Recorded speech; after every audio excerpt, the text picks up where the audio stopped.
Michael McQueen is a futurist and author and back with us. We're talking about these driverless cars. When are we going to see them down under? Because it's pretty exciting. It's scary, but it's exciting. It is, yeah. So the expectation was the late 20s, so it's sort of 2027, 2028, but that was actually brought forward. As we heard before, we saw last year, because of COVID, in Phoenix, Arizona, Waymo, their driverless car service go live to the public. So that's massive because it shows that it's possible and actually makes regulators feel comfortable to give this stuff the green light. So what about petrol-powered cars? People saying they won't exist in 15 years? Yeah. Really? It's a hard thing to imagine, isn't it? So for most people watching this morning, the petrol-powered car you've got now will be, if not your last, one of your last vehicles. So in multiple US states and much of the EU, their plan is to have all of these phased out for new vehicles by 2030 or 2035.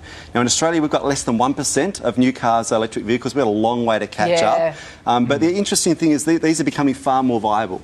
And what about things like motorbikes and boats and those sort of other things that use fuel? Yeah, electric boats are actually really exciting. Some of the technology happening in that space is really cool. From an environmental perspective, it's huge. Yeah. So a number of areas where we're seeing electric vehicles really take off. And in fact, Joe Biden, one of his big infrastructure announcements was to put a network of charging points right around the US. So they're really going to ramp this up over the next few years. Because when we think about electric cars these days, it's like, oh, where are we going to plug them in? There's not enough spot. I mean, that's something we have to overcome here in Australia. It is, and they're even trialling roads that will charge the car as you drive along because they've got copper coil in the road surface. So that's another game changer. Oh, Elon.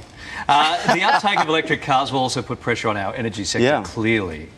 Well, yeah, the oil companies are factoring 1 to 2% decline in petrol use every year in the medium term. So you look at Shell, for instance, they've planned to reduce gasoline and diesel production by 55% between now and 2030, and they're also building a network of 500,000 EV charging points. So when you've got a petrol company doing that, you know that this is a technology that's going to take off. Tell us about this move also towards like a subscription style car service. So we have Netflix for our TV and you subscribe to it.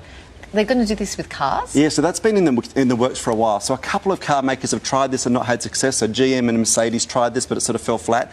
Toyota is about to launch a service called Kinto, and that's the one to watch. And this will be where you'll have access to a vehicle and a subscription model rather than ever owning the car. We saw in September last year AGL, the electrical provider, come to market with a car subscription service for an electric vehicle. So you pay a fixed fee per month and you get a car to use whenever you like. So this is called mobility as a service, is the name of the trend, and it could be a really big one. And is it your car or is it parked, 800 metres away in the designated zone? You hold on to it. You hold on to it as long as you pay the subscription. Oh, wow. Oh, okay. That's good. Mind you, I find it hard to get my head around the remote control for the, all the things. You won't need it. It's driverless. It's fine. What about things? So I guess that means things like insurance and parking and maintenance. They build that into your subscription cost. That's kind of cool. Which is great. So like the AGL one, for instance, about $1,200 a month, and that covers insurance, maintenance, registration, and it also covers the installation of a charging point in your garage. So that's a really interesting model, the first of its kind in the world, but those sort of subscription models quite likely will be the way of the future in about 15 years' time. You were doing the math, weren't you? Saying $1,200 a month, that means I could get like a $12,000 car every year. Yeah, well, I'm thinking, how much Opal card can I get? Now, before we let you go, flying cars. Hollywood's been promising me this for ages. I know. It's like the Jetsons sort of stuff, isn't it? So, I mean, Uber are making some big predictions about this. They wanted to start testing this in Australia next year. Uber Air was their platform.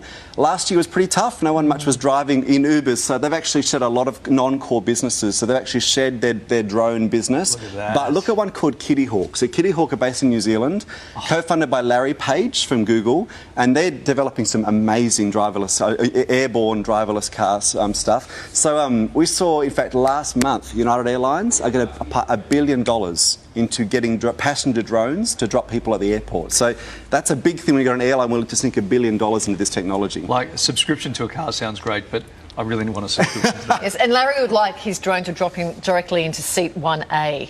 Wouldn't you, darling? That's not a big ask, surely. Just drone across and then plop. Plop. Without the plop noise. We don't need it. Future's looking fun. Good to see you again. Likewise, thanks. Nice to see you and hear you this morning, Michael.